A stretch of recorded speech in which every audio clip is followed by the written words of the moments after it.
ሰላም ሰላም ናይ ብርሃን ዩቲዩብ ቻናል ተኸታተልቲ ኣሕዋተይ ከመይ ቀኒኹም ድሓን ዲኹም? ኣነ ሰላም እየ እግዚኣብሔር ይመስገን። ከምቲ ሰላም ዘለኽዎ ሰላም ክትኮን ድማ በዓልቲ ሙላይ ተስፋ እያ። እሽኒ ነዛ ቻናለይ ሓደሽቲ ንዝኾንኩም ሳብስክራይብ እናገርኩም ቤተሰብ ይኹን ቤተሰበይ ንዝኾንኩም ድማ ሃናፅር ይተኹም ላይክ ኮመንት ኣቕምጥለይኹም ኣሕዋተይ ናይ ሓፍትኩም ድማ ምተዋእኹም ኣይፈለኒ እሽሎማ እንቲ ሒዘያ ዝመፃኹ ከዓኒ ሕፀር ዝበለት ንዓና ትጠቅም ሒዘልኩም መፅእ ኣለኹ ማለት እዩ። ብዙሕ ከም እንመሃረላ ድማ በዓልቲ ሙላይ ተስፋ እየ ንኹላትና ማለት እዩ። ናብኡ ከብለኩም እየ ሓቢርኩም ንተኸታተሉ። ሓጢያታ እትፅሕፍ ዝነበረት ሰበይቲ ሓጢያታ እትፅሕፍ ሓንቲ ሰበይቲ ነበረት። ልባ ብሓጢያት ዝሰኸረ ናይ ሓጢያታ ባርያ ነበረት። እዛ ሰበይቲ ዝተፈላለየ ሓጢያት ዝሰርሐት እያ። ተመንዝር፣ ትሕሱ፣ ትሓሚ፣ ትሰርቕ፣ ትቐትል፣ በዓል ተፈርስ፣ እትሰክር ብትዕቢት ዝተመልአት ሰበይቲ እያ። ነገር ግን እትሰርሖ ሓጢያት ኩሉ እንዳፀሓፈት ተቐምጦ ነበረት። ካብ ዕለታት ሓደ መዓልቲ ዝፀሓፈቶ ሓጢያት ምስ ረኣየቶ ስንኪሳር ኣኺሉ ተመልከተት። ስንኪሳር ማለት ብ365 መዓልትታት ዝውዕሉ ናይ ቅዱሳን ታሪክ ሰብሲቡ ዝሓዘ ዓብይ መፅሓፍ እዩ። ናይዛ ሰበይቲ ሓጢያትም እዚ ዝኣክል ኮይኑ ነበረ። ምስ ረኣየቶ ከዓ ኣዝያ ደንገፀት። እንሆ ከዓ ሓጢያታ ተሰኪማ ኣቦ ናብ ዘለዎ ቦታ ናብ ኣንጾኪያ ኸደት። ለኣባ ባስልዮስ ድማ ረኸበቶ። ኣቦይ ኣብዚ ዘሎ ሓጢያትኪ ይደምሰሰልኪ በለኒ ድማ በለቶ። ኣባ ባስልዮስ ከዓኒ ይደምሰሰልኪ በላ። ወረቐታ ገሊፃ ምስ ረኣየቶ ድማ ኩሉ ተደምሲሱ ረኣየት። ነገር ግን ሓንቲ ሓጢያት ጥራሕ ከም ዝቐረየት ተመልከተት።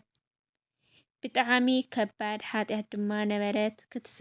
ክትሰርሕዋ ትኸብድ ልኽናገርዋ እትሕፍር ነበረት። ኣቦይ እዚኣ ኸ በለቶ።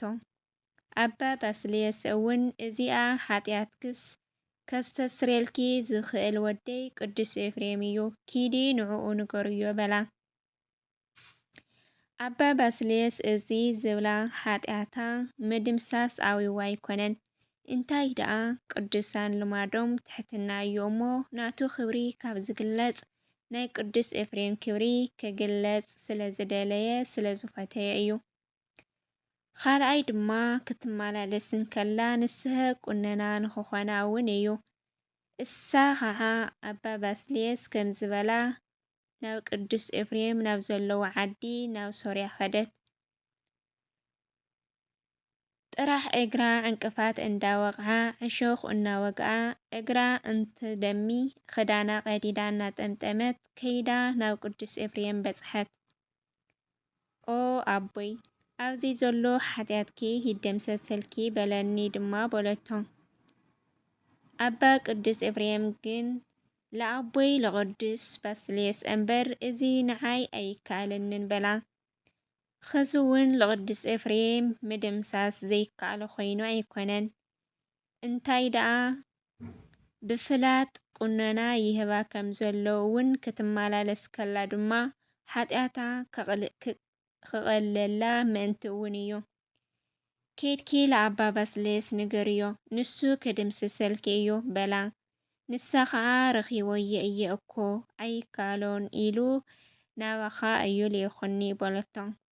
ቅዱስ ኤፍሬም ድማ ከምዚ ካብ ናይ ቀደም ብሂወቱ ኣይክትረኽብየን ኢኺ ሞይቱ ካህናት ክቐብርዎ ናብ ቤተ ክርስቲያን ሒዘምዎ እንዳኸዱ ክትረኽብየ ኢኺ ከይተጠራጠርኪ ዝተፀሓፈ ሓጢያትኪ ኣብ ልዕሊ ስክሪኑ ደርብዮ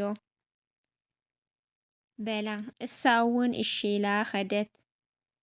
ናይ መዓልቲ ሙቆት ናይ ለይቲ ዛሕሊ ኣላሳቀያ በፅሐት።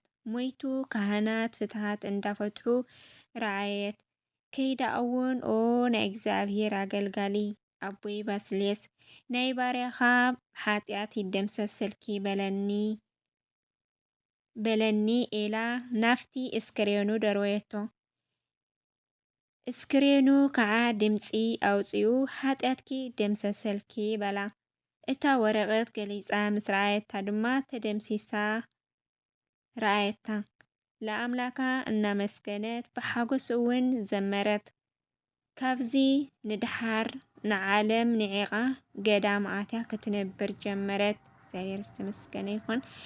ካብዛ ሰበይቲ እዚኣ ሓጢኣቱ ኣስታዊሱ ዝፅሕፍ መን እዩ? ናብ ካህን ከይድና ንስህ ዝኣተናኸ ክንደየነት ኢና? ስለ ሓጢኣቲ ኢሉ ፍቓዱ በረኻ ዝንከራተትከ መን እዩ? ናይዛ ሰበይቲ መወዳእታ ዘስመረ እግዚአብሔር ናይ ኩላትና መወዳእታና የስምረና የፀብቐና። ሓጢኣታ ዝደምሰሰ እግዚአብሔር ኣምላክ ናይ ኩላትና ሓጢኣት ይደምስሰና። ኣሜን ኣሜን። ስለ ቃል እግዚአብሔር ኣምላክ ዝኸበረ ዝተመስገነን ይኹን።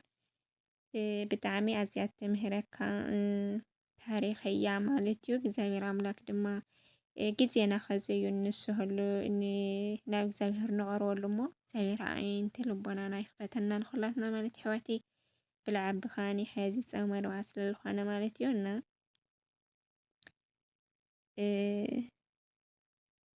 እግዚአብሔር ላብኡ ክንቐርብ ምስኡ ክንነብር እግዚአብሔር ብፀጉ ይደግፈና ኣሕዋተይ። ብዙሕ ተምሂርኩምላ ክትኾን ድማ ተስፋ ይገብር ኣሕዋተይ። ለዝነበረት ንፃንሒት ነዚኣ ትመስል። ብካሊእ መደብ ክሳብ ንራኸብ ክሳብ ዝመፀኩም ድማ ሰናይ ቅን እግዚአብሔር ምስ ኩላትና ይኹን ኣሕዋተይ። ብሩኽ ቀኒ ይግበረና።